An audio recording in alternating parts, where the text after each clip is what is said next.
Kalau Anda mau lihat orang-orang sekitar Presiden, Sugiono, Sudaryono, Teddy, Prasetyo, Dasko, Safri, yang mereka tidak punya pengaruh. Di dalam geng Presiden ini, masing-masing juga bermainkan pengaruhnya. Pengaruh untuk mengatur kelompoknya, bukan mempengaruhi Presiden untuk dalam hal mengambil atau membuat keputusan-keputusan strategis. Kasus polisi dan jaksa. Ini potret bahwa orang dekat Presiden tidak memiliki pengetahuan cukup memberi masukan kepada Presiden bahwa ketika Presiden memerintahkan Kapolri menyerahkan kasusnya kepada jaksa atas masukan orang dekatnya itu, menandakan bahwa orang dekat ini tidak mengerti hukum dan dia menjebloskan Presiden ke dalam perbuatan yang melawan hukum. Kehati-hatian Presiden ketika ingin menunjuk Karyoto misalnya menjadi Kapolri, lalu kemudian dalam tanda petik besannya KDM, di internal Gerindra sendiri sudah tidak solid. Artinya, dalam tanda petik, mereka di dalam satu kotak saja sudah saling curiga dan bahkan membangun skenario dan jalan sendiri. Orang yang mampu bayar pajak, udah frustasi bayar pajak, wajib pajaknya baik, pengguna pajaknya brengsek. Dia nggak tahu bahwa di dalam Ditjen Pajak itu banyak uang rakyat yang sudah dimalingin di situ. Polisi dan tentara itu institusi yang dihadirkan untuk melindungi rakyat. Untuk mengayomi rakyat, satu untuk menjaga rakyat. Menjaga pertahanan, satu menjaga rakyat. Kenapa Anda pakai untuk seolah-olah nagih pajak? Kalau lu nggak bayar pajak, ini ada loreng di sebelah ini, ada coklat di sebelah ini. Dan kita juga nggak takut. Buat apa? Iya, buat apa kita takut?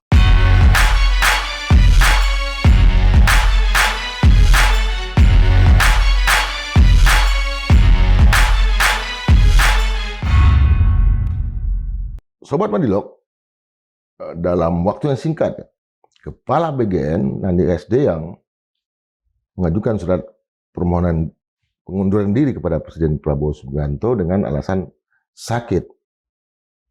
Selain juga teror yang diterima. Dan beliau digantikan oleh Sudaryono yang kebetulan menjadi Wakil Menteri Pertanian Republik Indonesia. Dua orang dekat Presiden Prabowo Subianto yang saling menggantikan. Pertanyaannya sekarang adalah, apakah ini kan memberikan harapan kepada publik, pada rakyat Indonesia, bahwa penyelenggaraan program di BGN itu betul-betul nanti bersih dari terutama korupsi. Nah, di sisi yang lain juga kita lihat apakah metode pergantian cepat yang dilakukan di BGN ini akan terjadi juga di kepolisian misalnya, kejaksaan, atau di TNI, di mana orang-orang yang bisa jadi dekat dengan Presiden Prabowo Subianto hari ini level kepangkatannya masih bintang 1 atau bintang 2. Nah, untuk menganalisis ini kita hadirkan lagi sang presiden oposisi di dunia digital kita, Bung Dr. Syukur Mandar. Mas, makin segar ini ya. Perjuangan makin berat tapi senyum makin harus berjuang makin banyak ya. Berjuang dengan doa dan senyum. Ya. Apa yang bisa diberi catatan terhadap kehadiran dari Sudaryono dan kemudian pengunduran diri dari Nanding ini? Apakah memang begitu terbatas pilihan yang ada di Presiden Prabowo untuk menempatkan orang-orang baru misalnya? Kita mulai dari proses bagaimana hak prerogatif itu melekat ya. Bahwa benar Presiden punya hak prerogatif untuk mengangkat siapa saja. Tapi kan yang harus diangkat adalah manusia yang punya pikiran waras kan. Manusia yang punya kompetensi. Manusia warga negara yang tentu saja mumpuni. Sehingga dia meringankan tugas Presiden. Saya berulang kali mengatakan bahwa hak prerogatif Presiden itu tidak boleh berfungsi berdasarkan selera Presiden. Harus ditakar dalam nalar publik. Karena itu dalam setiap pengangkatan pejabat, Presiden harus membangun satu tradisi baru dalam kekuasaan Indonesia. Libatkan partisipasi publik. Di setiap institusi ada namanya Wanjakti, Dewan Pertimbangan dan macam-macam dalam setiap prosesi pengangkatan pejabat. Tentu saja prosesnya kita berharap ada koreksi, ada partisipasi publik di situ. Sehingga orang-orang yang kemudian ditempatkan pada posisi-posisi strategis itu sebelum bekerja jangan dulu membuat masalah. Jangan sampai kemudian orang belum diangkat sudah membawa sejumlah masalah. Saya beri contoh begini. Presiden lebih senang, belakangan ini kalau kita potret ya, Presiden Prabowo mengangkat orang-orang dekatnya. Jarang sekali mengambil orang-orang dari luar lingkaran istana. Karena dia sudah menjadi presiden, maka saya menyebutnya orang-orang lingkaran istana. Sebelumnya orang-orang lingkaran hambalang. Yang dipercaya betul sama presiden. Sebutlah beberapa orang yang dalam tanda petik menurut saya, presiden lebih percaya mereka dan tidak percaya orang lain di luar itu. Artinya bahwa 280 juta rakyat Indonesia ini, rasa-rasanya di mata Presiden Prabowo, mereka tidak pas atau mungkin tidak dapat dipercaya untuk membantu Presiden. Sehingga yang diangkat adalah orang-orang dekatnya. Nanik kurang apa dekat dengan Presiden. Ketika Sony dan Dadan ditangkap kemudian diberhentikan, Nanik yang diangkat. Lagi-lagi orang dekat. Tapi yang menarik adalah mendadak kemundurannya, lalu kemudian diganti dengan namanya Sudaryono. Ini juga orang dekat, bukan orang lain. Pertanyaan mendasarnya, apakah kita mau berdebat soal orang yang diangkat? Tidak, saya tidak ke situ, Bang Indra. Yang menarik menurut saya adalah kebijakan ini keliru sejak awal dan menyimpang sejumlah modus operandi. Bahwa program MBG ini adalah program merampok uang rakyat. Ini program yang digunakan oleh Presiden untuk merampok uang rakyat ini. Sejak awal program ini, antara niat baik dan tata kelola, dua hal yang jauh berbeda. Niatnya baik, tata kelolanya tidak baik. Dan ini yang harus kita persoalkan. Karena itu, siapapun yang menggantikan Nanik atau bahkan Sudaryono, tidak menyelesaikan persoalan, Bang Indra.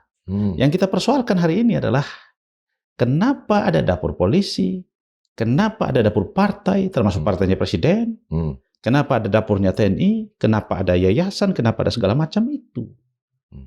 Yang mestinya uang itu sampai ke penerima manfaat 15.000, hanya 7.000. 8.000-nya kemana? Dikali dengan jumlah jutaan, Bang Indra. Kita ingin menyederhanakan titik masalahnya di mana. Yang kita perlukan Presiden lakukan bukan mengganti Nanik. Membubarkan MBG, membubarkan BGN. Itu yang kita perlukan.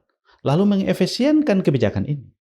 Dengan cara apa, Bang Indra? Sudahlah, serahkan langsung duitnya pada penerima manfaat atau melalui sekolah. Sehingga jangan kemudian ini menjadi lahan bancakan lagi. Pertanyaan sederhananya, mengapa Presiden begitu ngotot MBG dan BGN ini harus terus dilanjutkan? 1 juta lapangan kerja diciptakan oleh Presiden, tetapi puluhan juta masyarakat kehilangan kesempatan oleh karena ada proyek ini. Ini kan problem yang mendasar, Bang Indra. Pertanyaan yang lain adalah, kalau Presiden tidak percaya pada orang-orang di luar lingkaran rumahnya, atau orang-orang dekatnya, Presiden seolah-olah sedang memerintah dalam perusahaannya. Presiden tidak mengabaikan pandangan-pandangan objektif dan kritis yang berkembang di luar sana. Sehingga jangan heran kalau kemudian kabinet gemuk yang saya bilang gak ada guna ini diisi oleh orang-orang dekat Presiden, kolega Presiden, jaringan politik Presiden, dan orang-orang yang oleh Presiden dianggap memiliki frekuensi yang sama dengan Presiden. Frekuensi yang sama itu kalau dia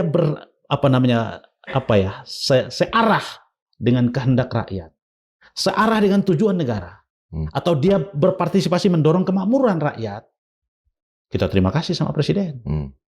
Tapi kalau frekuensi ini bekerja pada ruang kelompok dan lebih mendorong pada kepentingan Presiden dan kelompoknya, tentu Presiden harus kita ingatkan. Jangan kemudian istana berfungsi hanya membangun dinasti kepentingan kelompok tertentu atas nama hak prerogatif presiden, Bang Indra. Sudaryono itu dalam sambutannya mengatakan dia dan keluarga tidak memiliki dapur MBG ini. Sementara persoalannya adalah apakah dia selain itu kan dia juga rangkap jabatan ya, begitu banyak kerjaan yang lain. Apakah memang dari segi publik ini bisa berharap bahwa ini menjadi program yang hebat atau down, biasa-biasa saja sekarang? Saya mau catat satu hal ya. Kita tidak konfirmasi Sudaryono punya dapur atau tidak. Oh iya. Yang kita konfirmasi adalah dapur partai, dapur TNI, dapur Polri untuk apa? Pertanyaan saya itu dibayar tidak? Dapur-dapur itu dibayar pakai uang rakyat tidak? Berapa banyak dibayar di situ? Kalau kemudian uang itu bisa langsung nitip ke rekening penerima manfaat atau melalui sekolah dan kemudian melibatkan orang tua wali, sederhana kok. Itu kan masalahnya di situ. Nah, yang kedua, Presiden terlalu terbiasa bahkan merombak tatanan hukum dalam soal undang-undang kementerian dan lembaga. Di mana pejabat, menteri, wakil menteri, itu kan nggak boleh rangkap jabatan. Hanya di era Presiden Prabowo ini, ada orang jabat menteri, jabat direktur BUMN.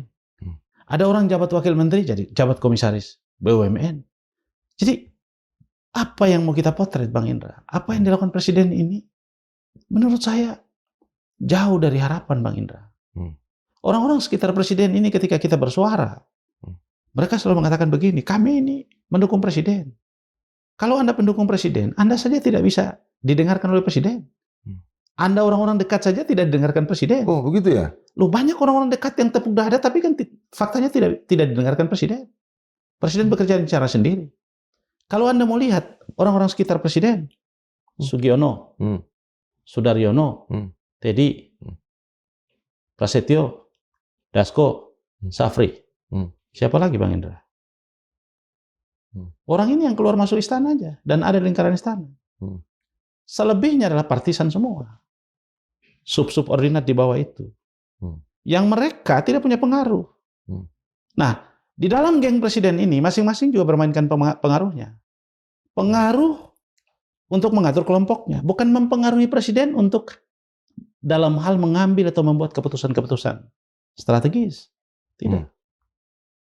Jadi nampak bahwa orang-orang lingkaran Presiden pun yang difungsikan hari ini menjadi stafnya atau pembantu-pembantunya tidak punya daya untuk mengoreksi atau bahkan memberi masukan kepada Presiden bahwa publik di luar sana mayoritas tidak senang dengan keputusan dan kebijakan-kebijakan Presiden, termasuk soal pidato-pidato Presiden yang banyak muatannya pesimisme, ya, cibiran, bahkan juga merendahkan warga negaranya sendiri. Jadi ini potret bahwa Presiden tidak menganggap orang-orang sekitar dia itu bukan orang-orang hebat, tapi orang-orang yang memang ya disuruh sesuai kebutuhan Presiden. Yang kita perlukanlah orang-orang yang di sekitar Presiden itu dipandang Presiden punya kompetensi, punya kemampuan, sehingga mampu memfeeding persoalan-persoalan penting kebangsaan ini, yang itu bisa menjadi narasi Presiden dalam mengambil keputusan.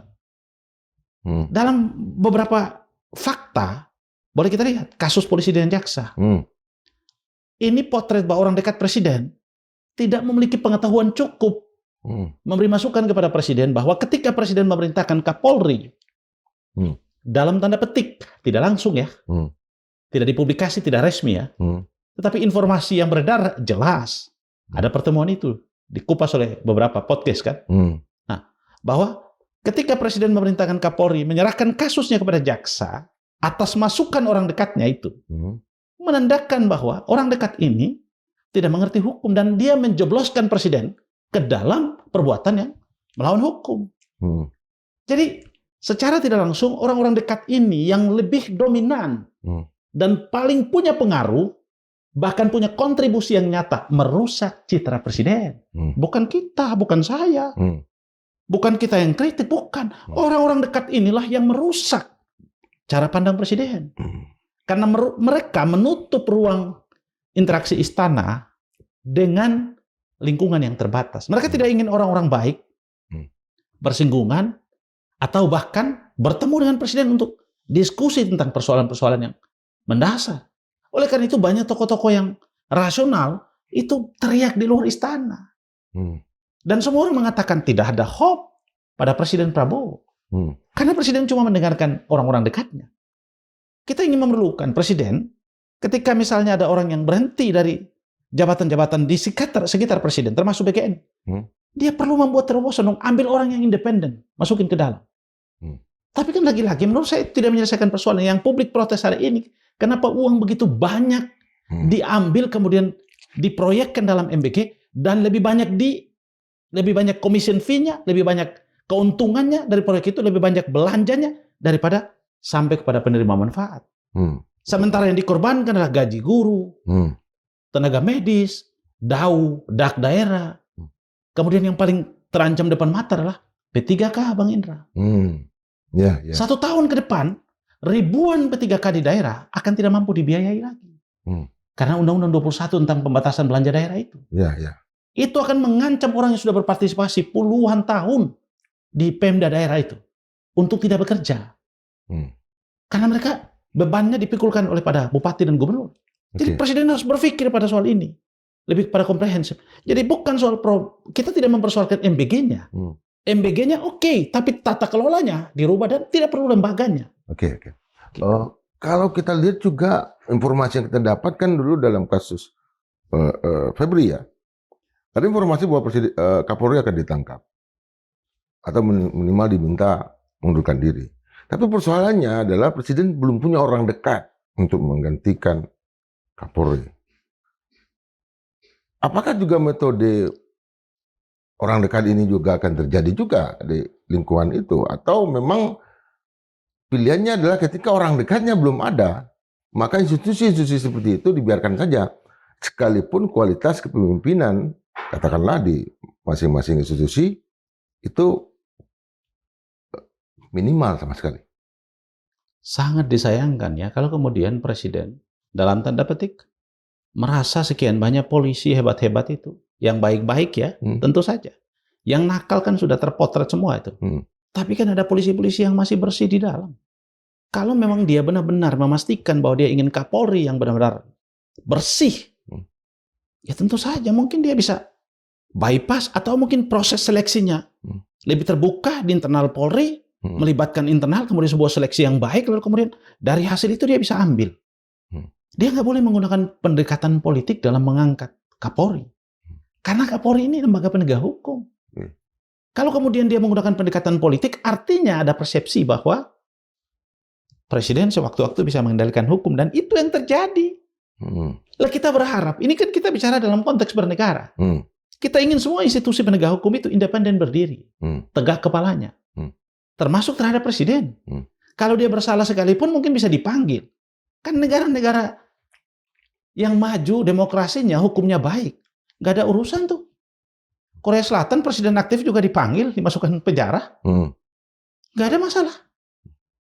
Loh, kalau Indonesia itu pasal 1 ayat 3 itu berlaku, Undang-Undang Dasar itu berlaku, maka tidak ada pengecualian dong. Dan memang hukum kita kan tidak ada pengecualian. Kalau presiden menggunakan bahwa di internal kepolisian tidak ada orang dekatnya, pertanyaan mendasar saya. Orang dekat yang dimaksud presiden itu harus seperti apa? Orang yang hidup dengan dia lama? Atau orang yang loyal dengan dia secara buta, loyalis buta atau apa? Atau memang orang yang nanti sefrekuensi dengan dia ketika dia maju presiden lagi? Itu yang dimaksud orang dekat, yang bisa ngamanin dia ketika Pilpres 2029 lagi. Kalau presiden berpikir dalam terminologi ini, atau orang-orang sekitar presiden berpikir itu, menurut hemat saya, keliru besar. Justru dia harus memperbaiki situasi ini. Karena kalau dia tidak perbaiki situasi ini, dia nggak nyampe ke Pilpres 2029, Bang Indra. Jadi jangan dia berpikir lompat dulu.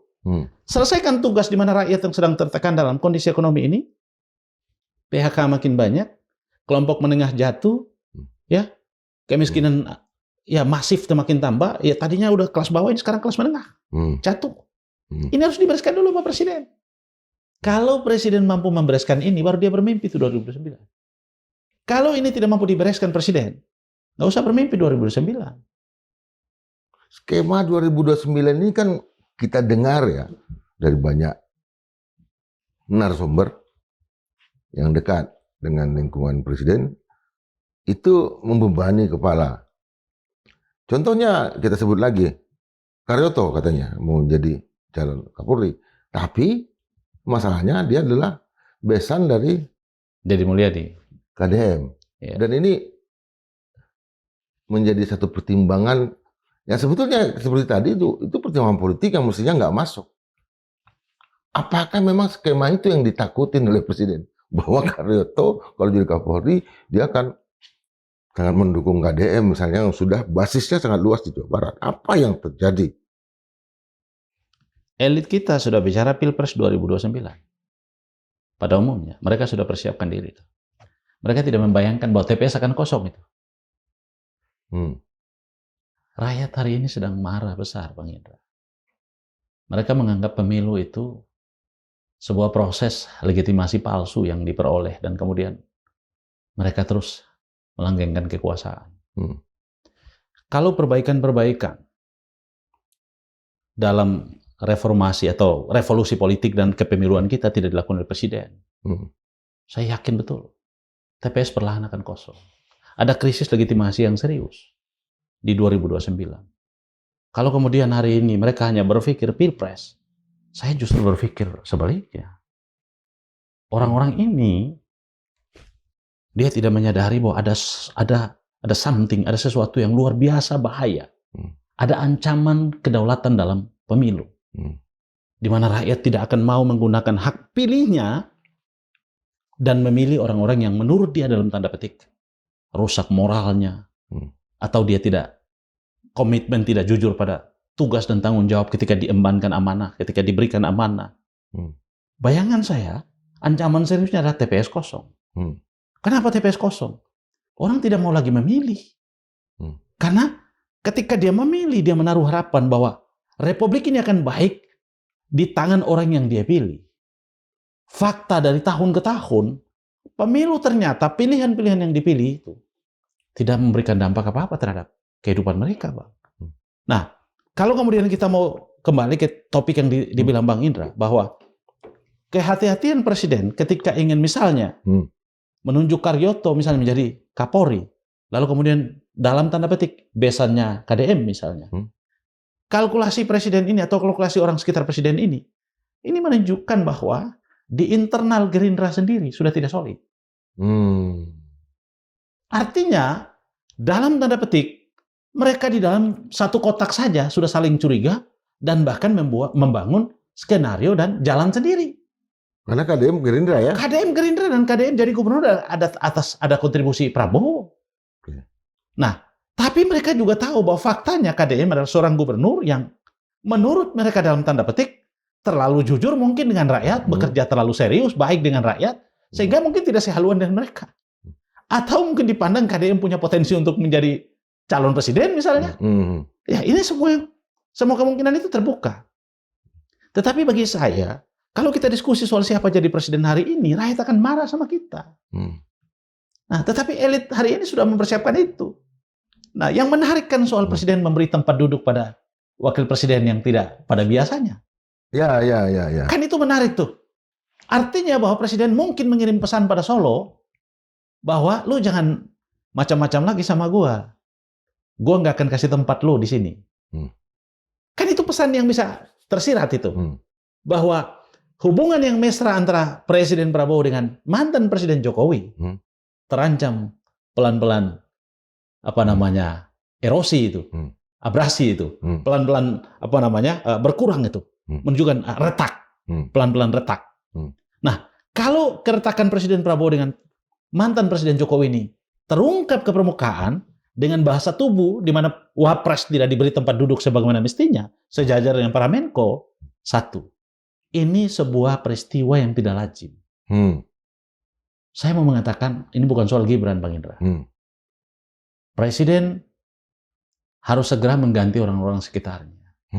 Ini tradisi tata kelola kelembagaan presiden dan wakil presiden. Ini soal kehormatan negara. Ini bukan soal kibran.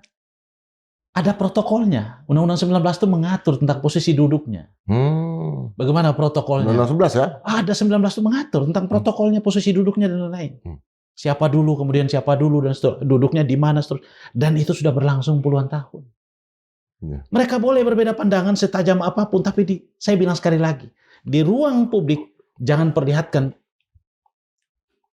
perseteruan mereka. Itu mempermalukan bangsa ini, Bang Indra. Jadi saya mau katakan bahwa kalau kemudian Presiden Prabowo hari ini mau menegaskan bahwa dia lepas dari Solo, ya saya setuju itu. Itu sinyal baik. Bagi saya sinyal baik. Artinya Presiden jangan sampai tertinggal perahu. Ini sudah 2 tahun ini. Kalau dia menegaskan bahwa saya tidak lagi sehaluan dengan Solo dan saya ingin memperbaiki, menghantam oligarki, mereshuffle kabinet, membuat kabinet yang efisien, mengkandangi semua oligarki, ambil sumber daya alam kemudian untuk kemakmuran rakyat. Wah, Presiden nggak usah bicara 2009, rakyat akan bicara dia jadi presiden lagi. Ini kebalik-balik, elit yang sibuk mempersiapkan diri jadi presiden dengan membuat proyek-proyek yang ujungnya merampok uang rakyat. KDMP 240 triliun, MBG, semua modusnya, modus operandinya semua perampokan. Apakah perampokan yang dilakukan ini memang terkait dengan logistik, seolah-olah dengan logistik ini? Logis? Kan berpikirnya sangat purba ini. Bahwa orang dikasih makan, itu akan mendukung secara politik. Ini pola pikir yang menurut saya sih keliru ya, di kalangan elit. Jadi dia nggak peduli dengan pola pikir itu. Bagi dia adalah program ini jalan dan dia selipkan untuk ngambil keuntungan dari sini untuk dia buka. Ya mungkin per kepala 5 juta dia udah hitung. Sekian puluh triliun dia siapkan untuk pemilu, satu kepala misalnya 5 juta, dia bisa menang lagi jadi presiden. Kan itu adalah paradigma pemilu para penguasa yang bajingan ini. Yang selama ini mereka gunakan untuk memenangkan pemilu. Karena kemudian rakyat yang dituduh seolah-olah penjahatnya. Kenapa Anda memilih, Anda harus dibayar? Kenapa Anda mengejar, Anda harus ada serangan pajak dan seterusnya? Jadi rakyat selalu dipojokin, selalu dijadikan subjek yang salah. Objek yang, padahal dia adalah objek yang dieksploitasi oleh elit. Nah, apa yang terjadi hari ini sesungguhnya proyek KDMP, proyek MBG, hilirisasi segala macam termasuk dana TARA. Semua ini kan bancakan semua. Iya ya. Patriot Bond, Merah Putih Bond, yang membolehkan uang masuk dalam skema belanja bond itu, dan memberikan kekebalan hukum kepada perampoknya itu atau penjahatnya. Kalau bukan skema untuk ngambil uang secara haram itulah, untuk apa? Skema apa? Presiden kan kalau membangun negara ini kan dia harus bangun tatanan pemerintahan yang baik, sebuah hukum yang berkepastian, hukum yang berkeadilan supaya investasi tumbuh, kepercayaan negara luar terhadap kita juga tumbuh, rakyat juga mendapatkan dampaknya. Kan saya selalu mengatakan begini, kita perlu revolusi tata kelola sumber daya alam kita. Supaya negara jangan hidup dari pajak rakyat. Revolusi itu yang kita perlukan. Itu yang saya selalu mengatakan, saya siap pimpin revolusi. Revolusi apa sih? Revolusi konstitusi, revolusi sumber daya alam kita, revolusi pasal 33, revolusi sistem pendidikan kita, revolusi sistem politik dan pemiluan kita. Kalau enggak ini semua jadi bancakan. Jadi siapapun jadi presiden, ujung-ujungnya dia hanya mupuk kekuasaan, angkat orang dalam, angkat orang dekat, silih berganti jadi menteri, sampai 5 tahun jadi lagi presiden, begitu terus Bang. Artinya kita nggak pernah berpikir untuk melakukan lompatan untuk maju Bang Indra. Kalau kayak begini negara buat apa Bang? Kan kita bikin negara, katanya kita mau teriak pidato presiden kan kita ini akan maju, kita ini hebat segala macam. Tapi kalau cara kerjanya begini, maka antara pidato yang memuat sejumlah optimisme presiden dengan apa yang terjadi itu jauh panggang dari api. 2 tahun presiden sudah menjabat. Tidak ada hal yang menarik yang disuguhkan ke kita. Kalau saya ditanya prestasinya apa, saya jawab tidak ada. Prestasinya bikin masalah. Banyak sekali masalah yang dibuat oleh presiden. MBG masalah, KDMP masalah. Dulu BOP masalah.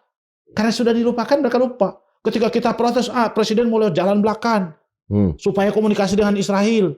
Agar bisa membantu Palestina, agar Israel tidak. Begitu Israel hantam beberapa, kemudian beberapa camp dan kemudian mengakibatkan tentara kita meninggal. Nggak ada lagi tuh ini. Berofis ya? Iya. Kemudian ART. Orang sudah diam semua. Jadi kita terbiasa mempersoalkan segala sesuatu yang itu mengusik kedaulatan kita. Merusak sistem ekonomi rakyat kita. Tapi begitu isunya sudah berakhir, orang lupa semua, Bang. Dan tidak ada satupun tuntutan itu dijawab oleh Presiden, Bang. Termasuk peristiwa Agustus. Yang menelan korban sekian banyak. Tidak ada yang dijawab Presiden. Udah mau Agustus lagi nih? Sudah mau Agustus nih, Bang. Udah mau setahun ya? Iya, sudah mau setahun, Bang. Artinya apa yang mau kita harapkan dari Presiden? Kalau kita berharap dia sadar, enggak. Ternyata orang-orang yang dia bilang begini, kan ada satu yang bilang, Presiden nggak pandang bulu kok orang-orang dekatnya dihantam. Pertanyaan saya, kenapa sih orang-orang dekat Presiden kok orang bermasalah semua? Iya, iya. Orang dekat pun dihantam karena korupsi. Ya, kenapa dia pelihara orang-orang dekat yang bermasalah begitu? Kan kalau memang dia presiden, harus hati-hati dong memilih orang dekat dong. Nah, orang dekat itu artinya orang yang punya visi yang sama.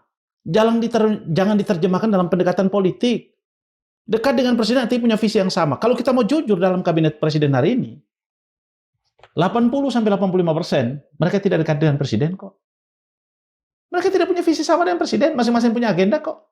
Malah banyak yang merupakan sebelumnya adalah hater yang begitu. Iya, orang-orang sebelumnya lebih jahat dari kita. Kalau kita kan cuma ngeritik, ngoreksi, memberi masukan.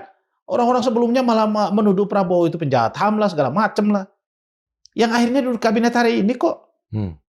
Jadi bagaimana mungkin Bang Indra, orang yang rasional menyampaikan kritik dengan ukuran-ukuran yang objektif, dituduh sebagai orang yang anti pemerintah, sementara mereka yang mengkritik dengan pendekatan-pendekatan subjektif dan politis, itu dianggap, itu dianggap loyalis gitu.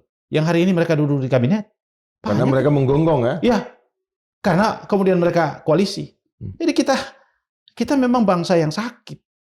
Sakit kita. Yang sakit bukan rakyatnya, pejabat elitnya. Kita surplus sumber daya alam, Bang Indra. Tapi defisit pejabat yang jujur dan bersih. Itu problemnya. Jadi kalau negara itu dia kecil, tapi kalau pejabat bersih, dia bisa bikin sistem hukumnya baik, kemudian dia bisa bikin kebijakan ekonomi yang adil, kan bisa tumbuh. Singapura, Norway, apa besarnya?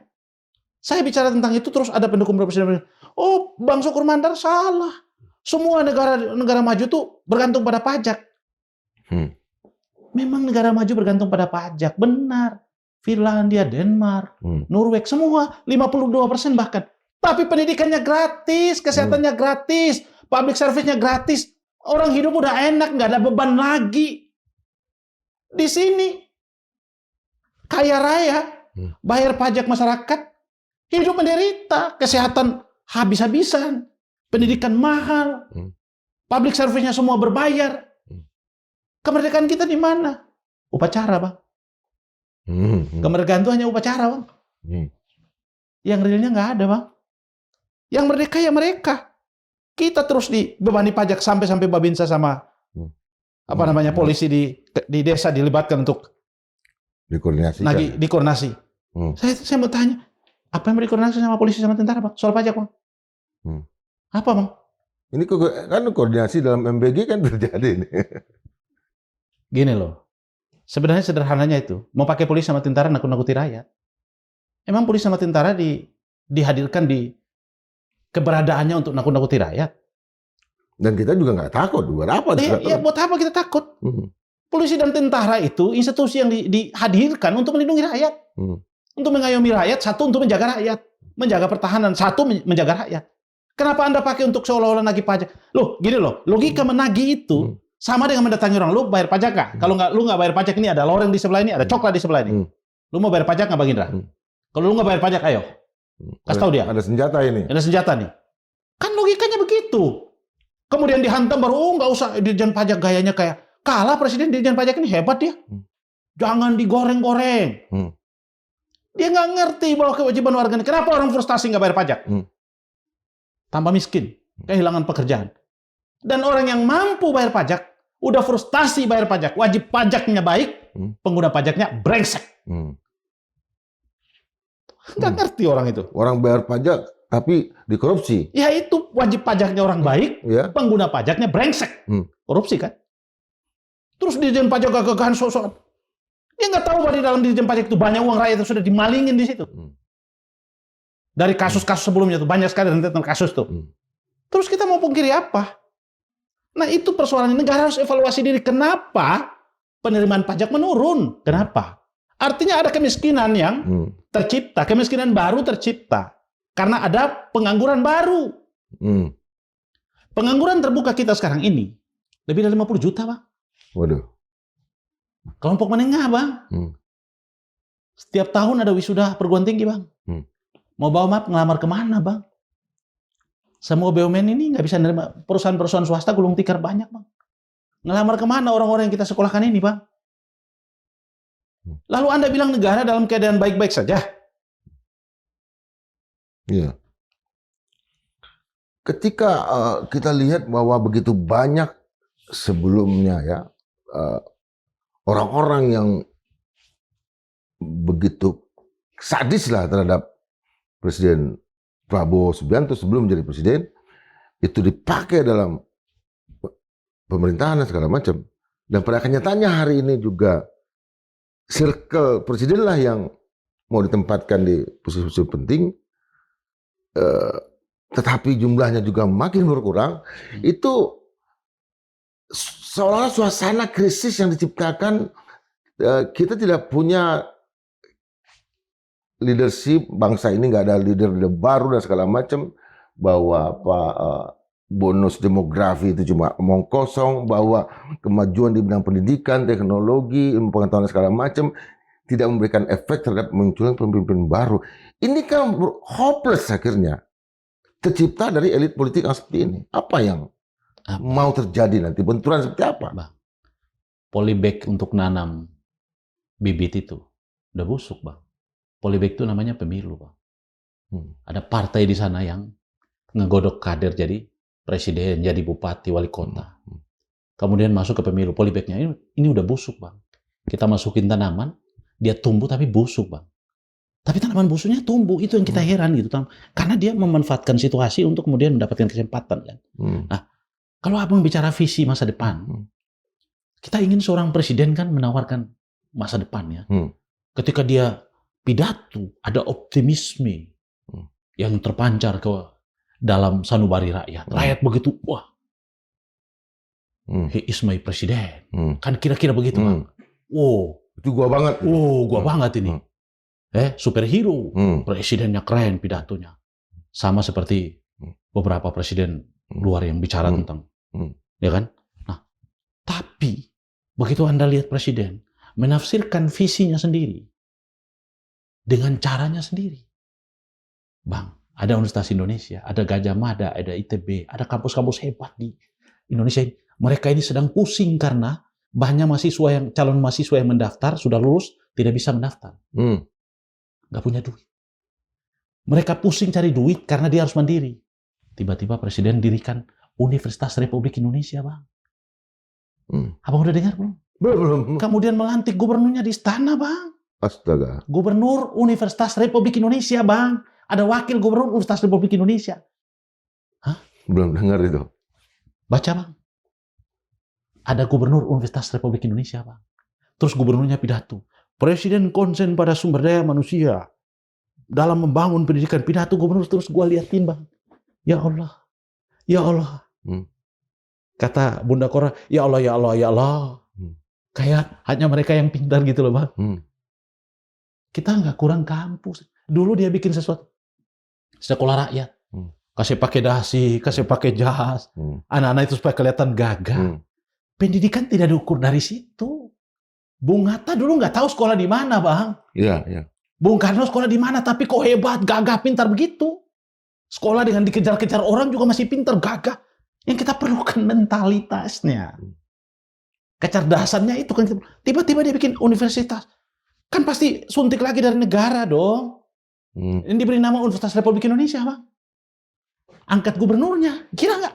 Gubernurnya juga tentara, Bang. Oh. Hah? Ini seperti gubernur Akmil ya? Presiden ini dia pikir semua urusan ini bisa diselesaikan dengan cara-cara militer ya? Enggak. Hanya urusan pertempuran saja yang diselesaikan dengan cara militer. Selain daripada itu nggak boleh cara militer. Militer itu kan berproses juga, nggak bisa. Iya kan dia ya sudah cepat, kalau nggak bisa instan. dalam urusan pertempuran pertahanan kita semua kita hormat sama militer. Tapi kalau udah urusan pendidikan, tanam menanam, potong bawang, ya tanam apa namanya padi segala macam ya, nanak nasi segala macam itu ada halinnya. Banyak sarjananya. Iya kalau urusan bikin sambal segala macam, waduh kita ini ada restoran Padang yang hebat-hebat bang. Ada sarjana pertanian yang hebat, ada sarjana-sarjana lain yang hebat. Loh kok kenapa adik-adik kita, saudara-saudara kita yang jadi polisi, jadi tentara tiba-tiba disuruh cangkul segala macam itu kan? Kan ini yang saya bilang. Jadi tiba-tiba presiden bikin ini sekolah sipil tapi ala-ala militer. Tiba-tiba dirikan kampus. Artinya memang presiden nggak punya visi bang. Dan saya tertidur karena nggak punya informasi itu. Publik akhirnya baru kan dilantik kemarin. Berbarengan dengan pergantian kepala BGN. Namanya Universitas Republik Indonesia. Kan saya bilang kayak sekolah rakyat. Terus sekolah SD negeri di kampung saya, di kampung Bang Indra itu sekolah apa? Dan penggunaan nama itu kan juga problematik ya. Karena Republik Indonesia kan nggak bisa digunakan sembarangan orang. Nanti kita juga barisan oposisi juga akan menggunakan barisan oposisi Republik Indonesia kan? Iya. Kacau balau secara logik ya. Nggak boleh dong. Kan sudah ada Universitas Indonesia. Sudah ada Universitas Gajah Mada. Saya nyebut yang besar-besar yang negeri lah, yang hebat-hebat lah. Kenapa kita tidak grade dia supaya pembiayaan full dari APBN jadi anak-anak negeri yang hebat-hebat ini bisa sekolah di situ? Anak-anak negeri ini ya, rakyat yang tidak mampu sekolah di situ dan dibiayai negara, lalu kemudian mereka keluar sebagai tokoh-tokoh hebat, akademisi yang hebat, bisa melahirkan karya-karya besar. Presiden nggak mikir gitu. Lagi-lagi ujung-ujungnya semua proyek dan proyek. Ini seperti apa ya? Ini tuba atau racun ya, racun dari dari tanaman ya. Karena sepertinya ini dikerangkeng terus nih, mau 2 tahun itu kita nggak melihat sesuatu yang sesuatu yang baru gitu sebagai legacy dari fase kepemimpinan seorang presiden gitu. Apa yang terjadi gitu? Nggak ada. Yang dia perlihatkan ke kita adalah tanda-tanda kehancuran. Yang dia perlihatkan ke kita adalah negara ini akan bubar seperti yang dia proyeksikan. Saya takut bang. Jangan sampai negara ini bubar bang. Sedih saya sebagai anak bangsa bang. Jangan sampai negara ini pecah bang. Jangan sampai kemudian rakyat di berbagai daerah ini tidak percaya lalu kemudian dia bicara atas nama suku bangsanya sendiri. Lalu dia ingin mandiri, tidak mau diatur oleh negara lagi. Jangan sampai bang. Kita ingin negara ini kembalikan titoh para pejuang, para pendiri bangsa bang. Kan kita merdeka kan tujuannya untuk memakmurkan rakyat bukan? Bukan begitu bang Indra, kan begitu kan? Bukan memakmurkan pejabat kan? Kenapa kok Republik ini merdeka sampai 81 tahun ini kok yang makmur pejabat? Jadi abang bisa bayangin ya, kalau kita bicara beberapa negara yang maju kemudian dia melakukan revolusi atau lompatan kemudian dia maju, satu yang ditinggalkan kan militer tuh. Masuk barak sana, nggak boleh berbisnis. Cina begitu, Jepang begitu, ya. Masuk barak. Kita di 81 tahun kemerdekaan keluar dari barak, masuk ke politik, masuk ke BUMN, masuk ke kampus pendidikan tinggi, masuk ke urusan masak-memasak. Legasi apa bang? Dalam banyak buku itu sudah banyak diingatkan ya. Betapa itu adalah salah satu dari simbol bahwa negara itu akan gagal. Sementara sebaliknya yang ada dalam pikiran presiden ya. Menurut saya presiden mungkin ya di kepala dia nggak baca lagi referensi-referensi itu. Mungkin dulu ketika dia mau calon presiden saja dia propaganda menggunakan teori-teori itu. Termasuk ketika dia bicara soal negara gagal dia nggak paham itu. Bahwa ciri negara gagal itu yang terjadi hari ini. Ciri negara bubar itu yang dia lakukan hari ini. Polisi, militer. Itu ciri paling utama. Birokrasi yang sama sekali tidak. Oke, kita bicara terburuknya. Ketika misalnya ada konflik sosial. Lalu kemudian antara masyarakat berhadapan-hadapan dengan aparat segala macam. Kan yang rugi, yang hancur negara, Pak. Kan kita punya sejarah reformasi 97-98. Tapi kan kegagalan kita adalah kita hanya melahirkan tuntutan. Kita tidak mempersiapkan konsep bernegara. Nah sekarang nggak boleh. Revolusi harus konseptual. Revolusi, apakah kita perlu DPR 580 orang? Apakah kita perlu 130 anggota DPD? Apakah kita perlu partai politik sebanyak ini? Apakah kita perlu pemilu dengan cara ini? Kan semua harus dikaji. Apakah kita perlu KPK yang dipilih oleh DPR? Kita perlu Hakim Agung yang dipilih oleh DPR? Seluruh institusi penegak hukum ini semua tidak independen.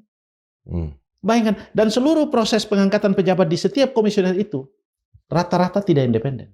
KPU tidak independen, Bawaslu tidak independen, KPI tidak independen, KPK tidak independen, Ombudsman tidak independen, Gubernur Bank Indonesia tidak independen, Mahkamah Konstitusi tidak independen, Hakim Agung tidak independen. Semua prosesnya tidak independen, semua ada intervensi politik, tapi di ujungnya kita harap dia independen. Omong kosong nggak itu? Omong kosong. Jadi ada manipulasi yang dibuat secara sistematis. Itu yang saya bilang tadi. Menggunakan jabatan yang paling bahaya lah. Gunakan jabatan dia atas otoritas dia buat regulasi, buat undang-undang atas otoritas dia, memanfaatkan DPR yang bisa dikendalikan, buat aturan, lalu ada jalan ngerampok uang rakyat. Kan itu jahat itu. Itu jahat banget Bang Indra. Secara legalistik ya? Legalistik, dia mencuri dengan cara jahat. Itulah mengapa kewenangan itu harus dibatasi dalam konteks bernegara. Itulah mengapa ada parlemen. Nah, tapi jawabannya parlemen di Indonesia tidak berfungsi karena disubordinat oleh kekuatan eksekutif. Kenapa? Karena semua orang jadi menteri, jadi presiden, ketua umum partai juga dia. Maka saya katakan presiden bukan sekedar kepala negara, kepala pemerintahan, tapi dia juga kepala koalisi partai. Di mana semua koalisi partai ini mengendalikan anggotanya di parlemen. Lalu rakyat berharap apa? Fungsi check and balance-nya di mana? Tidak ada fungsi check and balance-nya. Nah, kalau kekuatan oposisi juga tidak ada, mereka mengatakan, sistem presidensial itu tidak dikenang oleh kekuatan oposisi. Saya mau jawab sederhana. Apakah kekuatan oposisi itu harus tumbuh dalam sebuah sistem presidensial? Tidak. Oposisi itu harus diterjemahkan, fungsinya adalah membangun check and balance. Maka dalam kekuasaan manapun diperlukan check and balance. Bukan soal presidensial atau parlementer. Nah, kalau begitu saya akan tanya, apakah sistem koalisi dikenal dalam sistem presidensial? Kan kalau kita berdebat begitu kan panjang tuh. Yang kita perlukan adalah koalisi atas dasar visi, oposisi atas dasar visi juga. Ujung-ujungnya ideologi ya? Harus ideologi dong. Koalisi atas dasar visi, bahwa dia koalisi karena tujuannya pasal 33, pasal 34 Undang-Undang Dasar. Tujuannya kemakmuran sejahtera rakyat. Oposisi juga tujuannya kemakmuran sejahtera rakyat. Jadi basisnya adalah ideologi bernegara. Sebab naskah kemerdekaan yang kita miliki, Pancasila, mulai dari proklamasi, Undang-Undang Dasar, Pancasila. Terdahulu ada Sumpah Pemuda. Di dalam semua naskah itu tidak menjelaskan tentang apa yang kita lakukan hari ini. Yang dia jelaskan hanya satu, kesejahteraan dan kemakmuran rakyat. Negara harus berdaulat. Negara harus kuat. Kan konsensus kemerdekaan itu kan sederhana itu Bang Indra. Pertama, kita negara bangsa. Kita nggak mau dijajah. Karena itu penjajah Anda harus tinggalkan tanah air kita. Ketika kita sudah usir mereka, lalu kita perlu ada konsensus. Kita ini punya rakyat, kita punya wilayah, kita perlu pemerintahan. Harus ada sebuah pemerintahan, tugasnya apa? Makmurkan rakyat. Lahirlah Negara Kesatuan Republik Indonesia itu. Tiba-tiba negara sudah jadi, sudah usia 81 tahun, yang makmur pejabat. Yang dipajakin rakyat. Yang bayarin gaji pejabat rakyat. Maka saya teriak, kalau negara hidup sama pajak, Anda jadi pejabat jangan sok-sokan. Bukan berarti negara itu tidak boleh hidup tanpa pajak. Bukan. Negara manapun pakai pajak, tapi negara-negara yang maju di dunia, ketika dia majakin rakyatnya, dia nganggur pun dapat jaminan sosial. Dia mau cari pekerjaan, kalau dia belum dapat pekerjaan, dia nganggur pun negara ngasih duit. Hei bro, ini duitmu. Kamu pakai dulu, nanti kamu sudah dapat pekerjaan, kamu cicil. Dinas tenaga kerjanya, semua dinas sosialnya itu bekerja. Orang hamil, baru begitu hamil, duit masuk rekening. Melihara itu. supaya imunnya kuat, jangan stunting segala macam, sampai lahirin dikasih duit. Di Indonesia, dari dia menikah, dari dia sekolah keluar dari perut, sampai dia masuk kubur, dia mikirin sendiri. Jadi negara gantungkan hidup kepada rakyat, tapi rakyat bergantung hidupnya pada dirinya sendiri, tidak pada negara. Tuh. Pertanyaan sederhana, untuk apa ada pemerintahan? Ya, dengan sirkulasi elit yang sangat terbatas tadi, muncul lagi persoalan kasus-kasus yang terakhir. Itu juga akhirnya jadi barter aja antar elitnya. Kasus-kasus yang muncul. Pasti. Kan pertanyaan saya, seberapa penting sih Febri itu? Siapa tuh Febri? Kalau di kantong dia tidak ada banyak cerita, tidak ada banyak fakta, tidak ada banyak kejahatan yang dikantongi itu. Pertanyaan sederhana saja, kalau Febri ini single factor, maka tidak ada aktor besar di balik itu yang melindungi dia. Untuk apa sampai Presiden nelpon Kapolri? Sebetapa pentingnya itu Febri. Artinya Febri penting. Berarti ada irisan dengan Satgas PKH yang mengumpulkan ribuan triliun itu. Kan ini harus dibuka semua. Saya kira polisi punya data itu. Saya kira para elit punya data itu. Presiden juga tahu kok ini sebetulnya kemana. Nah, saya berharap Presiden jangan mau ditumbalkan Presiden. Kaki tangan Presiden yang bekerja untuk memalak uang-uang rakyat ini, atas nama Presiden ini, Presiden singkirkan mereka. Jangan mereka merusak martabat Presiden. Yang tadi saya bilang, orang-orang lingkaran Presiden inilah yang membuat Presiden dimusuhi rakyat, membuat Presiden dibenci sama rakyat. Mereka ini kan ngumpulin pundi-pundi, udah seolah-olah kami ini bekerja untuk Presiden. Padahal bisa jadi Presiden berpikir lain. Tetapi kan kemudian terkonfirmasi bahwa Presiden dipengaruhi mereka. Ini yang kita kecewa. Ya, di sisi yang lain kan kita juga dapat informasi bahwa sebetulnya Presiden tidak ingin ada yang terlalu berisik, tidak ingin ada apalagi sikap-sikap krisis dan macam. Sementara kan demokrasi itu kan harus berisik. Apa ketika mereka lahir menjadi pemimpin penyelenggara negara itu kan dari proses demokrasi. Artinya dengan mengatakan tidak boleh ada nggak ada oposisi, para pengamat itu apalah segala macam, itu menunjukkan bahwa riwayat kelahiran mereka sendiri pun mereka tolak ya. Enggak, Presiden lupa bahwa gara-gara pengamat, gara-gara aktivis, gara-gara oposisi dia jadi presiden. Kan dia lupa itu bahwa dia pernah lari meninggalkan Indonesia itu. Ketika rakyat marah kan Presiden pernah lari itu. Nah, dia harus ingat bahwa dia jadi presiden itu karena kerja pengamat, kerja aktivis, kerja oposisi, civil society, semua kan menumbangkan mantan mertuanya, lalu kemudian hari ini dia bisa jadi presiden. Dan dia juga lupa bahwa ketika dia oposisi, dia juga ngoceh itu. Ngoceh di Twitter dia segala macam, rupiah anjlok itu simbol gagalnya pemerintahan. Oh iya. Kan banyak itu kalau kita tweet kembali. Apalagi kalau dibukukan ya. Iya dong. Semoga ada anak bangsa yang mendengarkan saya lalu mengumpulkan Twitternya Presiden, mantan Presiden Prabowo itu disuruh tweet, dikumpulin semua bikin tulisan tuh. Pasti laku buku itu. Kan dia bilang tuh bahwa rupiah melemah itu tanda pemerintah gagal. Kemudian dia mengatakan Indonesia sumber daya alamnya luar biasa kaya. Ya, tapi kenapa kita berhutang? Kalau saya menjadi presiden. Kan begitu dia pidatonya. Kalau saya dan sekarang dia udah jadi presiden. Lalu ditambahkan, akan saya kejar koruptor ke Antartika. Nggak usah ke Antartika. Ke dekat-dekat situ aja, bundaran kayak Gedung Bundar segala macam aja tuh. Sampingnya Trunojoyo, sebelahnya Gedung Bundar. Beresin tuh dulu situ. Dua-dua itu ya? Ya dulu beresin. Panggil Kapolri. Kapolri, usut semuanya. Kalau enggak, Anda yang sebabat. Jaksa Agung, beresin semuanya. Kalau enggak, Anda yang sebabat. Ini saya taruh orang, matain dia. Pemimpin itu. Supaya, rakyat, ini presiden gua nih. Presiden gue nih, Kapolri nggak takut siapa-siapa kecuali sama presiden. Jaksa Agung juga nggak takut sama siapa kecuali sama presiden, Bang. Atau pertanyaannya sekarang ya, jangan nggak ada yang takut sebetulnya sama presiden hari ini di antara mereka ini. Kalau saya lihat memang mereka nggak takut, tapi pura-pura takut aja.